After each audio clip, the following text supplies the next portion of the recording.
Hello दोस्तों, स्वागत है आपका हमारे चैनल पर। आज हम आपके लिए लेके आए हैं HP आर्ट्स 2013 का सेट, जिसका कि पार्ट 3 जो है वो शुरू करेंगे। आज हम देखेंगे कि जो आखिरी के क्वेश्चन बचे थे वो किस प्रकार से पूछे गए थे HP टेट आर्ट्स 2013 में। तो चलिए शुरू करते हैं। आज हमारा जो पहला क्वेश्चन है वो है, among castor, diamond, globe, which one is mineral, यानी कि इनमें से एक मिनरल कौन सा है? तो वो है डायमंड। दोस्तों, आपको पता है मिनरल क्या होते हैं? जो ज़मीन के अंदर पाए जाते हैं, खानों में पाए जाते हैं, उन्हें हम मिनरल कहते हैं। तो इनमें से सही ऑप्शन होगा डायमंड। अगला क्वेश्चन है, the boundary line between India and China is called. तो ये होगी मैकमोहन लाइन। बहुत ही अच्छा क्वेश्चन है, रिपीटेड क्वेश्चन है। और साथ ही इंडिया एंड पाकिस्तान के बीच में जो लाइन है वो है रेड क्लिफ। याद रखना है, रेड क्लिफ। और इंडिया एंड बांग्लादेश के बीच में भी रेड क्लिफ ही है। ठीक है दोस्तों, तो ये आपने बातें ध्यान रखनी है। हमारा अगला क्वेश्चन है, the Gadar party was organised in USA by, यानी कि USA में गदर पार्टी किसके द्वारा ऑर्गेनाइज की गई थी? तो ये की गई थी लाला हरदयाल जी द्वारा। ठीक है, और यह कब की गई थी? यह की गई थी 1913 में। ध्यान रखना है। अगला क्वेश्चन है, when did partition of Bengal take place? तो यह 1905 में हुआ था। उसमें जो वायसराय थे भारत के वो कौन थे? वो थे लॉर्ड कर्जन। ठीक है, ध्यान रखना है, ये क्वेश्चन कई बार पूछा जा चुका है। अगला क्वेश्चन है, emergency powers of president are derived from which constitution? तो यह जर्मनी की कॉन्स्टिट्यूशन से ली गई है, इमरजेंसी पावर ऑफ प्रेसिडेंट्स। और जर्मनी का जो कॉन्स्टिट्यूशन है उसको कहते हैं बीमर कॉन्स्टिट्यूशन। ठीक है, अगला क्वेश्चन है, which article of Indian constitution describe about right to constitutional remedies? तो यह जो है वो आर्टिकल नंबर 32, यानी कि जो जिसको कि संरक्षक कहा जाता है सभी अधिकारों का, मूल अधिकारों का, वो कौन सा आर्टिकल है? वो है 32। ठीक है, संवैधानिक उपचारों का अधिकार। अगला क्वेश्चन है, which article of Indian constitution gives special status to Jammu and Kashmir? तो उस समय का क्वेश्चन यह पूछा गया था, लेकिन अब जो है वो जम्मू कश्मीर का स्पेशल स्टेटस जो है वो हटा दिया गया है। लेकिन यह पहले था तो यह आर्टिकल 370 के अकॉर्डिंग था। ठीक है, अब आपको पता है कि जम्मू कश्मीर जो है एक यूनियन टेरिटरी बना दी गई है। इसके दो भाग कर दिए गए हैं, लद्दाख और जम्मू कश्मीर। ठीक है, इन दोनों को यूनियन टेरिटरी बना दिया गया है। हमारा अगला क्वेश्चन है, चाइनीज़ पिलग्रिम, यानी कि चाइनीज़ यात्री जो हर्षवर्धन के समय शासनकाल में आया था वो था हिनसांग। ठीक है, 632 के आसपास, BC के आसपास ये आया था, सॉरी AD के आसपास ये आया था। और हर्षवर्धन, और 7वीं शताब्दी में यह आया था। ठीक है, अगला क्वेश्चन है, विच मुगल रूलर रीइम्पोज्ड जजिया, यानी कि जजिया को फिर से किसने लगाया? जजिया एक प्रकार का कर था जो कि धर्म के आधार पर लगाया जाता था। ठीक है, तो यह था औरंगजेब द्वारा फिर से लगाया गया था। पहले लगाया गया था यह, उसके बाद अकबर ने इसे बंद कर दिया गया था अकबर द्वारा, और उसके बाद फिर से औरंगजेब द्वारा शुरू किया गया था। अगला क्वेश्चन है, who initiated doctrine of lapse, यानी कि जो डॉक्ट्राइन ऑफ लैप्स है वो किसके द्वारा शुरू किया गया? यह लॉर्ड डलहौजी द्वारा शुरू किया गया था। अगला क्वेश्चन है, who was known as Bismarck of India, यानी कि बिस्मार्क ऑफ इंडिया किसे कहा जाता है? तो यह कहा जाता है सरदार वल्लभ भाई पटेल जी को। अगला क्वेश्चन है, Ranjit Singh belong to Sikh misl of, यानी कि जो रंजीत सिंह जी थे, ठीक है, रंजीत सिंह जी थे, वह आप कह सकते हैं कि सिखों के कौन से तबके से या सिखों के कौन से ग्रुप से थे? तो वो थे कन्हैया सोसाइटी से या मिसल से। ठीक है, अगला क्वेश्चन है, the production of onion is the highest in India. तो सबसे ज़्यादा अनियन यानी कि प्याज सबसे ज़्यादा भारत में कहाँ होता है? तो यह होता है महाराष्ट्र में।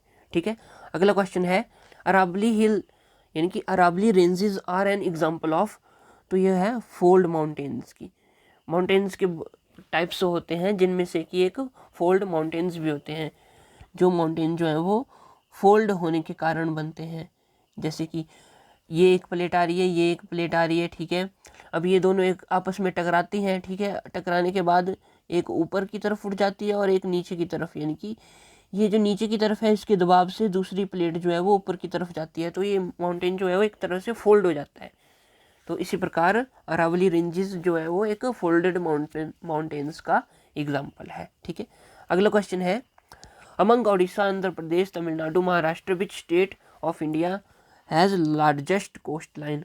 तो सबसे ज़्यादा कोस्ट लाइन यानी कि समुद्री तट रेखा किसकी है सबसे ज़्यादा, तो यह है आंध्र प्रदेश की, इनमें से। अगला क्वेश्चन है, among Odisha, Andhra Pradesh, West Bengal and Bihar, which state of India does not have a sea opening. यानी कि ऐसा कौन सा राज्य है जिसके साथ समुद्र नहीं लगता है, तो यह नहीं लगता है बिहार के साथ।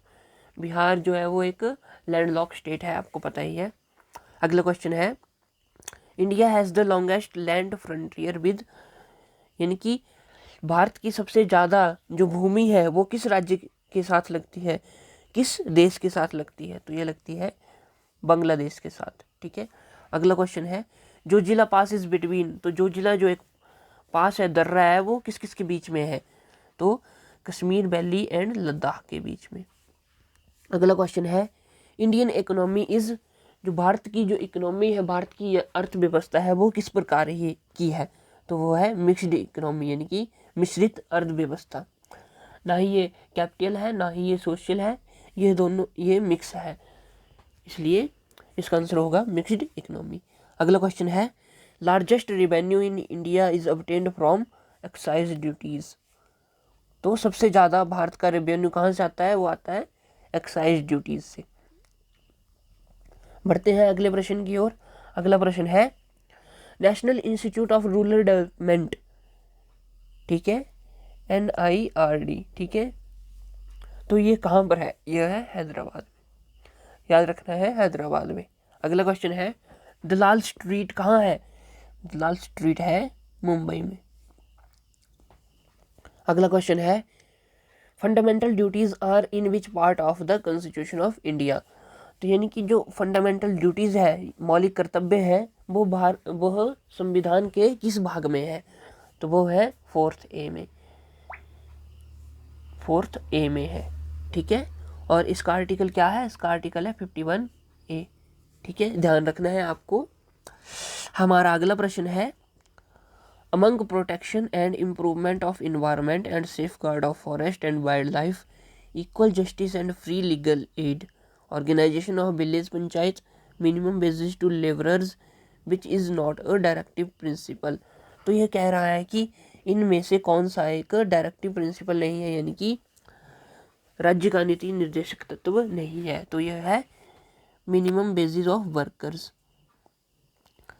मतलब राज्य का एक कर्तव्य बनता है इन्वायरमेंट का प्रोटेक्ट करने का, सबको इक्वल जस्टिस देने का, विलेज पंचायत को ऑर्गेनाइज करने का, परंतु मिनिमम बेसिस टू लेबरर ये उसका काम नहीं है, ठीक है। अगला क्वेश्चन है, president of India can be removed from office by parliament, ठीक है। तो कह रहा है कि राष्ट्रपति को, ठीक है, उसके ऑफिस से किस तरह से हटाया जा सकता है, तो यह पार्लियामेंट के द्वारा हटाया जा सकता है महाभियोग लगाकर, महाभियोग लगाकर, ठीक है।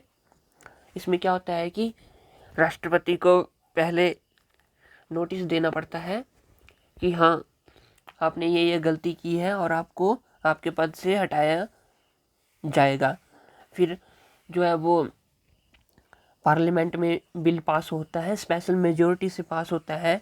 अगर वो पास हो जाएगा फिर उसके बाद जो है वो प्रेसिडेंट जो है वो उसको उनके ऑफिस से निकाल दिया जाएगा। अगला क्वेश्चन है, lower house of the parliament is called, तो लोकसभा जो है हमारी उसको लोअर हाउस भी कहते हैं, और हायर हाउस किसे कहते हैं, राज्यसभा को, ठीक है।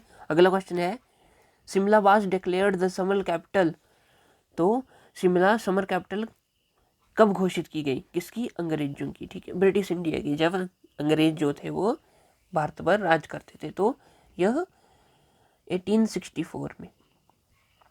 ठीक है, अगला क्वेश्चन है मोन्यूमेंट कंस्ट्रक्टेड बाय शेरशाह। तो शेरशाह द्वारा बनाया गया, क्या बनाया गया? किला-ए-कुलना मॉस्क्यू। ठीक है, किला-ए-कुलना मॉस्क्यू कहाँ है? दिल्ली में है। ठीक है, अगला क्वेश्चन है Tripitaka are sacred books of Buddhist. Tripitaka जो है वो किसकी पवित्र पुस्तक है? वो है बुद्ध धर्म की। ठीक है, बुद्धिस्ट।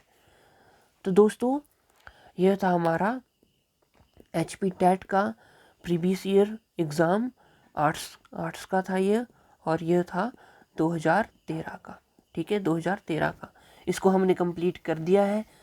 अगर आपको कोई गलती लगती है या कोई मिस्टेक लगती है तो आप हमें कमेंट करके बता सकते हैं, और आप हमें ये भी बताएं कि हम आपके लिए अब कौन सा सेट लेके आएँ। वैसे हम अब शुरू करेंगे मेडिकल का जो टेट होगा 2013 या 2014, इन दोनों में से एक सेट हम अगली वीडियो में डिस्कस करेंगे। उसके बाद हम डिस्कस करेंगे जो नॉन मेडिकल का जो टेट था। ठीक है, नॉन मेडिकल का जो टेट हुआ था उसको डिस्कस करेंगे। यह भी हम 2013 से शुरू करेंगे और 2014, 15, 16, 17, 18, 19, 20, 21 तक हम सारे डिस्कस करेंगे। दोस्तों आपका मेन फोकस रहना चाहिए जो नवंबर 2021 में टेट आएगा, वो सभी को क्या करना है? क्वालिफाई करना है। क्या करना है? क्वालिफाई करना है। ठीक है दोस्तों, तो मिलते हैं अगली वीडियो में। आप हमारा चैनल सब्सक्राइब करें और इसे शेयर करें। ठीक है, तो मिलते हैं नेक्स्ट वीडियो में। थैंक यू दोस्तों।